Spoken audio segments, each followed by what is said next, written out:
Welcome to Nanak classes. दोस्तों, Nanak classes के YouTube channel पे आपका स्वागत है। आज है 10 नवंबर और आज हम 9 और 10 नवंबर 2025 के जितने भी मोस्ट इंपॉर्टेंट क्वेश्चन बनते हैं आज हम उनका डिस्कस करेंगे। पूरा वीडियो ध्यान से देखना और लास्ट में मैं आपसे क्वेश्चन पूछूंगा जिनके जवाब आपको कमेंट बॉक्स में देने हैं। आज हम चर्चा करेंगे देश का सबसे बड़ा सौर ऊर्जा और बैटरी स्टोरेज प्रोजेक्ट उदयपुर को city best non motorised transport खिताब और राजस्थान के 6 जिले अभावग्रस्त घोषित। पूरी विस्तृत चर्चा करेंगे। कल संडे था इसलिए आपको वीकली क्लास दी थी, इसलिए आज 9 और 10 नवंबर 25 के जितने भी क्वेश्चन हैं उनकी चर्चा करेंगे और साथ में पढ़ेंगे डेली सुजस अपडेट। तो करें स्टार्ट आज की क्लास। सभी साथियों को प्यार भरा नमस्कार, गुड मॉर्निंग। एक बार सभी साथी वीडियो को लाइक कर दें, शेयर कर दें। अगर आप चैनल पे नए हैं तो इसको सब्सक्राइब कर लें। तो करें स्टार्ट। सबसे पहले 8 नवंबर को हमने क्या पढ़ा था? हमने पढ़ा रिहेबिलिटेशन काउंसिल ऑफ इंडिया ने राजस्थान के कितने संस्थानों को सेंटर फॉर एक्सीलेंस के रूप में चयनित किया है? 4। आईआईटी जोधपुर ने हाल ही में किस संगठन के साथ स्वदेशी एंटी ड्रोन तकनीक विकसित करने के लिए एमओयू किया है? सीमा सुरक्षा बल बीएसएफ। राजस्थान की खिलाड़ी हेमा सैनी का संबंध किस खेल से है? ग्रैपलिंग कुश्ती। और विवेकानंद ग्लोबल यूनिवर्सिटी जयपुर को क्यूएस एशिया यूनिवर्सिटी रैंकिंग 2026 में भारत में कौन सा स्थान प्राप्त हुआ? 95। S&P ग्लोबल CSA 2025 में मेटल और माइनिंग सेक्टर में विश्व में नंबर 1 पर कौन सी कंपनी रही? Hindustan zinc limited. और राजस्थान राज्य प्रदूषण नियंत्रण मंडल द्वारा सिंगल यूज प्लास्टिक की जानकारी देने वालों को कितनी राशि का पुरस्कार दिया जाएगा? 15,000। ये आपने कल पढ़ा था और सभी साथियों को फिर कह देता हूं कि अगर आप लगातार ये करंट अफेयर्स की क्लास देख रहे हो तो चाहे आरपीएससी है चाहे राज्य कर्मचारी चयन बोर्ड है, आपका प्रश्न गलत नहीं होगा। कल आरपीएससी एसआई का पेपर हुआ था, आप सभी साथियों ने देखा होगा। टेलीकॉम का पेपर हुआ था, उसमें चाहे योजना है चाहे नीति है चाहे करंट का प्रश्न है, जो विद्यार्थी डेली क्लास ले रहे हैं ना उसका एक भी प्रश्न गलत नहीं हुआ। और आप कह दो कि लास्ट 5-10 दिनों में 20 दिनों में हम पढ़े और हमारे प्रश्न सही हो जाए, ये एक मूर्खता है। इसलिए निरंतरता के छोड़ो, नानक क्लासेस टेलीग्राम ज्वाइन कर लो। कल मैंने सारा प्रूफ डाला है कि किस प्रकार आरपीएससी में प्रश्न आए हैं, किस प्रकार किस पेपर में आए हैं। तो नानक क्लासेस के साथ लगातार जुड़ें तो आप करंट अफेयर्स के प्रश्न सही कर पाओगे, चाहे राजस्थान का आगे कोई भी एग्जाम है। अब करें स्टार्ट आज की क्लास। आज का पहला प्रश्न, निम्नलिखित में से असत्य कथन कौन सा है? निम्नलिखित में से असत्य कथन कौन सा है? देश का सबसे बड़ा सौर ऊर्जा और बैटरी स्टोरेज प्रोजेक्ट बीकानेर में स्थापित किया जाएगा। इस प्रोजेक्ट की सौर उत्पादन क्षमता 2450 मेगावाट होगी। इस प्रोजेक्ट की बैटरी स्टोरेज क्षमता 5000 मेगावाट घंटा होगी। यह प्रोजेक्ट बड़ला सोलर पार्क से छोटा होगा। इसमें असत्य ये हो जाएगा, यह प्रोजेक्ट बड़ला सोलर पार्क से बड़ा होगा, क्योंकि बड़ला है 2245 मेगावाट का और जैसे ये तैयार हो जाएगा क्योंकि 2450 मेगावाट हो गया। ये बहुत इंपॉर्टेंट है, आने वाले समय में क्वेश्चन पूछा जाएगा। तो बीकानेर में देश का सबसे बड़ा सौर ऊर्जा और बैटरी स्टोरेज प्रोजेक्ट स्थापित किया जाएगा। प्रोजेक्ट की कुल क्षमता 2450 मेगावाट सोलर उत्पादन है और 5000 मेगावाट ओवर बैटरी स्टोरेज की होगी। यानी सोलर इतना तो उत्पादन करेगा। इसके अलावा ये जो देखो बैटरियां हैं, आपने बीकानेर वगैरह क्षेत्र में देखी होगी, इसमें क्या सौर ऊर्जा विद्युत का स्टोरेज होगा। तो जहां बिजली नहीं बन पाती और उस स्थान पे ले जाके भी इनका प्रयोग किया जा सकता है। तो फिलहाल सौर ऊर्जा के क्षेत्र में बीकानेर काफ़ी चर्चा में है। बीकानेर के ये पुग्गल क्षेत्र के अंदर ये मेगावाट स्थापित किया जा रहा है। इसके अलावा बीकानेर में करणीसर है क्षेत्र परियोजना है, वहाँ भी स्थापित किया जा रहा है अभी 300 मेगावाट का। और एनएचपीसी द्वारा 107 मेगावाट का, जो भी कल परसों परिचालक के पेपर में भी आया था। बीकानेर की बात है तो 3 चीज़ें याद रखना। मोमासर उत्सव मनाया जाता है बीकानेर में, अंतर्राष्ट्रीय ऊंट महोत्सव मनाया जाता है और आजू गुजू महोत्सव का आयोजन बीकानेर के अंदर किया जाता है। ये आपको याद रखना है। अगला देखिए, बूंदी महोत्सव के बारे में निम्न में से कौन सा कथन सत्य है? बूंदी महोत्सव 2025 का आयोजन 8 से 10 नवंबर तक हुआ। महोत्सव का शुभारंभ ओम बिरला और हीरालाल नागर, जो हमारे राजस्थान के स्वतंत्र प्रभार ऊर्जा मंत्री हैं, और ओम बिरला जी 18वीं लोकसभा के अध्यक्ष और कोटा बूंदी से सांसद हैं। पहला बूंदी महोत्सव वर्ष 1996 में हुआ था। सभी कथन सत्य है, क्योंकि आजकल जो महोत्सव पूछे जाते हैं ना, उनकी तारीख पूछी जाती है। तो 8 से 10 नवंबर 2025 को बूंदी महोत्सव का आयोजन किया गया। ठीक है, आज चलेगा। लोकसभा अध्यक्ष ओम बिरला और ऊर्जा मंत्री हीरालाल नागर ने बूंदी महोत्सव का शुभारंभ किया। महोत्सव में सैंड आर्ट फेस्टिवल का उद्घाटन व नवल सागर पार्क पर बॉलीवुड सिंगर और इंडियन आइडल विजेता सलमान अली की सिने संध्या का आयोजन किया गया। यह बूंदी महोत्सव शुरुआत 1995 में स्थापित हुआ और पहला आयोजन 1996 में हुआ था। बूंदी की बात करें तो बूंदी की कजली तीज प्रसिद्ध है। बड़ी तीज भाद्रपद कृष्ण जो तीज को बनाई जाती है, ये जरूर याद रखना, इंपॉर्टेंट है। बूंदी के अंदर चित्रशाला है और छत्रसाल। ठीक है, तो रंग महल है बूंदी में। रंग महल छत्रसाल के द्वारा अर्पित किया गया, चित्रशाल जो उमेद सिंह के द्वारा किया गया। अब क्वेश्चन क्या आता है, वैसे आरपीएससी थोड़ा कठिन पूछती है। राज्य कर्मचारी चयन बोर्ड की जो भी साथी तैयारी कर रहे हैं, घबराने की जरूरत नहीं। आरपीएससी का पेपर बहुत लेंथी है। कल एक प्रश्न आया था बड़ा गजब का, उसने इतनी गहराई से पूछा, आप टेलीग्राम पे देखना, आज मैं उसका सोल्यूशन करवाऊंगा अंदर से। मतलब ये पढ़ लिया उसने, यहाँ जाके ऐसा प्रश्न पूछ लिया कि सिने संध्या का आयोजन किस महोत्सव में किया गया, ऐसे। इसलिए इस थ्योरी को पढ़ना बहुत जरूरी है। डेली की क्लास बहुत जरूरी है। ये आपको वीकली मिलती है, मंथली मिलती है, वो पढ़नी है। फिर बुक आती है, ये बुक भी पढ़नी है। लेकिन जो ये डेली की क्लास का रिवीजन है ना, और जो 10-15 मिनट की ये क्लास है, ये आपके लिए रामबाण साबित। राजस्थान सरकार ने अतिवृष्टि से खरीफ फसल को हुए नुकसान से कितने जिलों के किसानों को राहत देने का निर्णय किया है। अतिवृष्टि बारिश हुई जिस क्षेत्र में, अब खरीफ की फसल थी, क्योंकि दक्षिणी पश्चिमी जो मानसून होता है वो खरीफ की फसल का है, तो सीधी सी बात है खरीफ की फसल को नुकसान तो हुआ है। तो राजस्थान के ऐसे 6 जिले हैं, उन्हें उन किसानों को राहत देने का निर्णय किया है।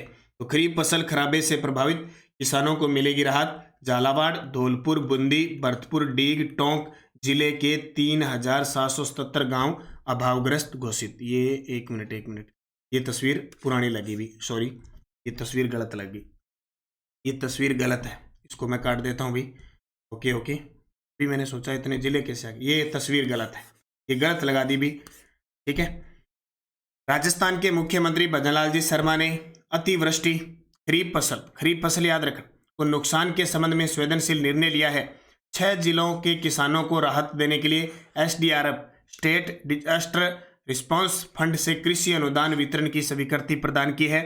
6 जिलों की 40 तहसीलों के 2961 गांवों को अभावग्रस्त घोषित करने के प्रस्ताव को मंजूरी दी है। और जब जब कोई ऐसा काम हुआ है, चाहे गांव है, चाहे तहसील है, जिले पेपर में पूछा ही गया है। इस निर्णय से अजमेर, अलवर, झुंझुनू, कोटा, पाली, बांसवाड़ा जिलों के 8 लाख से अधिक किसानों को आर्थिक सहायता और राहत मिलेगी। 6 जिलों के 40 तहसीलों के 2961 गांव हैं, और 6 जिले कौन से हैं? अजमेर, अलवर, झुंझुनू, कोटा, पाली और बांसवाड़ा जिले के 8 लाख से अधिक किसानों को आर्थिक सहायता दी जाएगी। ये जरूर याद रखना। प्रदेश के परिवर्तित बजट 2024-25 में विज्ञान व प्रौद्योगिकी विभाग के अंतर्गत राज्य रिमोट सेंसिंग एप्लीकेशन सेंटर का उपकेंद्र राजस्थान के किस शहर में स्थापित करने का प्रस्ताव है। ये कल आरपीएससी एसआई टेलीकॉम के पेपर में आया था। अब 2024-25 के बजट से प्रश्न पूछा गया है और मैंने आपको ये करवाया था, इसलिए कहता हूँ डेली लिया करो। इसका जो एप्लीकेशन सेंटर है वो तो है जोधपुर के अंदर, जबकि इसका उपकेंद्र स्थापित किया जा रहा है जयपुर के अंदर। कहाँ? जयपुर। अब देखो, प्रदेश के परिवर्तित बजट 2024-25, अलवर और भरतपुर में 45 करोड़ रुपए से विज्ञान केंद्र की स्थापना की जाएगी। भरतपुर में 13 करोड़ की लागत से डिजिटल प्लेनेटेरियम स्थापित किया जाएगा और जयपुर में SRSAC remote sensing application centre का उपकेंद्र खोला जाएगा। वेरी वेरी इंपॉर्टेंट है, आने वाले समय में ये प्रश्न भी आपसे पूछा जा सकता है। डिजिटल प्लेनेटेरियम भरतपुर में, विज्ञान केंद्र अलवर है भरतपुर की। ये कल SI वाले पेपर के अंदर आया है, दोबारा आ गया ये प्रश्न, ये ध्यान रख, इसलिए मैं करंट में आपको करूँ। Award of excellence in urban transport की किस श्रेणी में उदयपुर स्मार्ट सिटी लिमिटेड को सम्मान मिला। वेरी वेरी इंपॉर्टेंट, ये राजस्थान के लिए भी गर्व की बात है, क्योंकि राजस्थान के 4 जिले स्मार्ट सिटी योजना से जुड़े थे। कौन कौन से? जयपुर, उदयपुर, कोटा और अजमेर। और लगभग अजमेर जो ये उदयपुर है, ये लगभग भारत में पहले स्थान पर, दूसरे स्थान पर, यानी टॉप 5 में रहता था। अभी तो ये योजना समाप्त हो चुकी है अभी। तो इसको अवार्ड मिला है city with the best non motorised transport system के अंदर।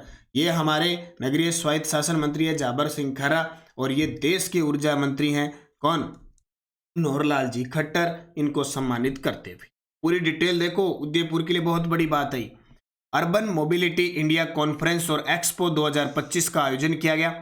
पुरस्कार का नाम है award of excellence in urban transport, श्रेणी city with the best non motorised transport system.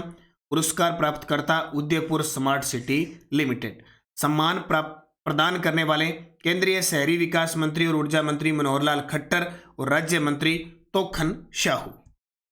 Rajasthan सरकार की ओर से पुरस्कार ग्रहण किया हमारे जो नगरीय विकास व स्वायत्त शासन मंत्री जाबर सिंह खरा। अब हालांकि ऐसा प्रश्न यह था कि यह सम्मान किसने प्राप्त किया, लेकिन हमसे ये प्रश्न मिल गया हमें कि राजस्थान के नगरीय विकास व स्वायत्त शासन मंत्री कौन है, जाबर सिंह खरा। यह सम्मान राजस्थान के सतत हरित जनमित्र शहरी विकास के सामूहिक प्रयासों की पहचान है, जिसे हम पूरे विभाग और टीम को समर्पित है। स्मार्ट सिटी मिशन के अंतर्गत उपलब्धियां क्या हुई कि यह पुरस्कार मिला। फतेह सागर झील, इसमें नेहरू गार्डन है, हिरणमगरी, बलीचा स्मार्ट रोड क्षेत्रों में 14.5 किलोमीटर लंबी साइकिलिंग ट्रैक्स बना है। शहर भर में डॉकिंग यार्ड्स की स्थापना हुई है और 400 सार्वजनिक साइकिलों की सुविधा हुई है। उदयपुर को देश के अग्रणी हरित, सतत और नागरिक मित्र शहरों में स्थान प्राप्त हुआ है। तो जरूर याद रखना भी, मतलब पक्का छपकना है, ये छपना है प्रश्न, ठीक है, छिपकली की तरह छपकेगा, याद रखना, जरूर इसको याद रखना। राजस्थान की मुख्यमंत्री स्वनिधि योजना के संदर्भ में सत्य कथन बताओ। ये भी कल आरपीएससी एसआई के अंदर आया, आरपीएससी एसआई के अंदर टेलीकॉम में आया है, क्योंकि 6 से 7 योजनाओं के प्रश्न आए हैं। ये प्रश्न देखो, क्योंकि वापस रिपीट होंगे। इस योजना में असंगठित क्षेत्र के श्रमिक 80,000 रुपये तक का ऋण प्राप्त कर सकेंगे। राज्य सरकार ऋण का समय पर भुगतान करने वाले लाभान्वितों को 5% ब्याज अनुदान प्रदान करेगी। प्रार्थी 21 से 60 वर्ष तक की उम्र के बीच होना चाहिए। यह योजना राजस्थान में काम करने वाले सभी श्रमिकों के लिए। तो ये तीनों पॉइंट गलत है, ये कोई प्रावधान नहीं है। इस योजना में असंगठित क्षेत्र के श्रमिक 80,000 रुपये तक का ऋण प्राप्त कर सकेंगे। ये पहले भी प्रश्न आ चुका है, ठीक है। और नानक क्लासेज की राजस्थान की प्रमुख योजना, फ्लैगशिप योजना, जन कल्याणकारी योजना, विद्यार्थी कल्याणकारी व पुरस्कार की बुक 12 से 13 नवंबर को बाजार में उपलब्ध हो जाएगी। राजस्थान का कोई भी एग्जाम दे लेना, आपका योजना का प्रश्न गलत है। मुख्यमंत्री स्वनिधि योजना, सबसे बड़ी बात याद रखो, शहरी क्षेत्रों में व कस्बों में स्ट्रीट वेंडर्स व अन्य जरूरतमंद व असहाय परिवारों के उत्थान के लिए। अब इसने पॉइंट दे दिया कि योजना में सभी कार्मिकों के लिए, नाज शहरी क्षेत्र के। विभाग है स्वायत्त शासन विभाग, नगरीय स्वायत्त शासन विभाग। मुख्यमंत्री ने 16 दिसंबर 2024 को मुख्यमंत्री स्वनिधि योजना का शुभारंभ किया। इसके तहत शहरी क्षेत्रों में जरूरतमंद असहाय परिवार के असंगठित श्रमिकों के साथ भवन निर्माण श्रमिक, हस्तशिल्प श्रमिक, gig worker, transport worker, care worker, सफाई श्रमिक, घरेलू श्रमिक आदि को बैंक द्वारा बिना किसी गारंटी अथवा प्रक्रिया शुल्क के 80,000 रुपये तक का ऋण उपलब्ध करवाया जाए।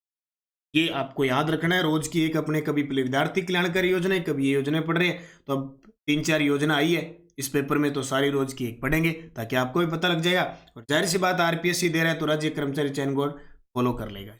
ये सिंपल सा प्रश्न देखिए। शिव की डोज, ये सारे प्रश्न एसआई के अंदर आए हुए प्रश्न है, उनकी चर्चा करूंगा। राजस्थान का चौथा बाघ अभ्यारण्य रामगढ़ विस्तारी टाइगर रिजर्व में भारत का 52वां कब बना था? ये 2022 में। अब राजस्थान में कितने हैं? 5। लास्ट कौन सा? करौली धौलपुर 2023 में बना था, भारत का 55वां। प्रधानमंत्री जीवन योजना का संबंध जैव ईंधन से। विकसित राजस्थान 2047 दस्तावेज रीति आयोग और नीति आयोग द्वारा तैयार किया गया है। जयपुर, अलवर, जोधपुर सकल जिला घरेलू उत्पाद में शीर्ष पे है। और रिको ने जोधपुर में मेडटेक मेडिकल डिवाइस पार्क विकसित किया। अब ये प्रश्न देखो, ये प्रश्न पहले आरएस प्री में भी आ गया, फिर ईओआरओ में भी आ गया, अब फिर आ गया। सहकारिता मंत्रालय भारत सरकार के अनुसार भारतीय बीज सहकारी समिति लिमिटेड की सदस्यता में राजस्थान देश में प्रथम स्थान पे है। राजस्थान सर्कुलर इकोनॉमी प्रोत्साहन योजना 2025 का क्रियान्वयन की नोडल संस्थान है राजस्थान राज्य प्रदूषण नियंत्रण बोर्ड। ठीक है। अब बात करते हैं सेकंड ग्रेड वाले और फर्स्ट ग्रेड वाले जो तैयारी कर रहे हैं, उनके लिए मैं सुझाव दे देता हूँ, अभी से लग जाओ ये डेली क्लास लेनी। और ज़्यादातर कर्मचारी बोर्ड क्या कर रहा है, चाहे दोनों बोर्ड है, ये ज़्यादा राजस्थान का रेशियो ज़्यादा रखते हैं। अब राजस्थान के प्रश्न देखो, कल 1 2 3 4 5 6 7 तो ये आ गए और 5 योजना आ गई। लगभग 15-17 में से 12-13% राजस्थान की। इसलिए फर्स्ट ग्रेड वाले, सेकंड ग्रेड वाले, अब से इस क्लास को मत छोड़ना, चाहे कितना ही टफ प्रश्न आ जाए, आपका प्रश्न गलत नहीं हो। सुजस बुलेटिन 1279 औद्योगिक प्लॉट प्रस्तावित, रेडी टू इन्वेस्ट टाउनशिप बनेगी। और सड़क सुरक्षा अभियान चल ही रहा है लगातार। वंदे भारत @ 150 प्रदेश भर में कार्यक्रम आयोजित किए जा रहे हैं। टेलीग्राम ज्वाइन कर लेना ताकि लिंक PDF कोई भी सूचना हमारी प्राप्त होती रहे। Answer of last video question, वर्ष 2023-24 में तिलहन, सरसों और पोषक अनाज में राजस्थान देश में टॉप पे है। आप सभी का सही जवाब था। Question for you, Pradyumna Yadav का संबंध किस खेल से है? निशानेबाजी, जूडो, तीरंदाजी, कुश्ती। सही जवाब आपको कमेंट बॉक्स में देना है। यस्टे डोज, अग्नि नृत्य जसनाथी संप्रदाय करते हैं। घूमर नृत्य खास करके मांगलिक पर्वों पे होता है, विवाह के भी पर होता है। गौरी नृत्य भील जाति करती है। गेर नृत्य होली पर होता है और कालबेलिया नृत्य पुंगी बजाई जाती है। आसान से प्रश्न थे। अब है question 2, RPSC SI telecom exam 2025। प्रश्न तो ये है, कल ग्रंथ पूछे 4, अजीत विलास ग्रंथ के लेखक, निबदा बंद ग्रंथ के लेखक, वर्सलपुर गढ़ विजय ग्रंथ के लेखक, विवेक बार निशानी ग्रंथ के लेखक और अलल पंख नामक प्रतिभा मूल रूप से किस दुर्ग में स्थित थी? अब देख लो, ये सुमेलित करने वाला आया था और ये अलग से प्रश्न आया था। SI यानी RPSC का ये ट्रेंड हो गया। अब RPSC वालों को इस प्रकार पूरी गहराई से आपको पढ़ना ही पड़ेगा, जो 40% का क्राइटेरिया पास करना है। ठीक है, लगातार बने रहो नानक क्लासेस के साथ। करंट आपका प्रश्न गलत होगा नहीं। वीडियो को लाइक शेयर सब्सक्राइब करो। और आपके लिए एक और बता देता हूं, आज 3rd ग्रेड टीचर लेवल 1 और लेवल 2 के लिए आज का जो टेस्ट है वो प्रतीक चिन्ह अनुसंधान केंद्र धार्मिक स्थल 5 बजे टेस्ट मिल जाएगा। इसकी PDF मिल जाएगी, आप प्रिंट निकाल के पढ़ सकते हो। और कल व्यू सोल्यूशन यूट्यूब पे मिल जाएगा। राजस्थान करंट अफेयर्स की टेस्ट सीरीज है, आज उसमें वीकली टेस्ट मिल जाएगा। डेली मिल गया, वीकली, मंथली, ये टेस्ट सीरीज ज्वाइन कर लो। इसमें 1 जनवरी से 31 दिसंबर का करंट मिलता है। इसके अलावा टेलीग्राम ज्वाइन करना है। योजना की बुक जल्दी आ रही है। शिक्षा मनोविज्ञान का प्रश्न बैंक है। आर्थिक समीक्षा है। अब 3-4 प्रश्न तो आर्थिक समीक्षा के आए थे कल। स्कूल व्याख्याता की टेस्ट सीरीज शुरू हो चुकी है, वर्तमान जैसे RPSC पूछ रहा है। और कोई साथी 3rd grade REET mains SST से तैयारी कर रहा है, क्योंकि SST के पद है अभी, तो प्रताप क्लासेज हमारा जो दूसरा चैनल है, प्रताप क्लासेज पर NCERT बेस और आए हुए प्रश्नों के साथ 60% 120 अंक के हर एक टॉपिक की टेस्ट सीरीज उपलब्ध है। सभी साथी प्रताप क्लासेज ऐप डाउनलोड करके रीट मेंस SST की टेस्ट सीरीज ज्वाइन करके अपनी तैयारी को 4 चांद लगा सकते हैं। बाकी निरंतरता रखें, मेहनत करें, जुड़े नानक क्लासेस के साथ। जय हिंद, जय भारत, जय राजस्थान।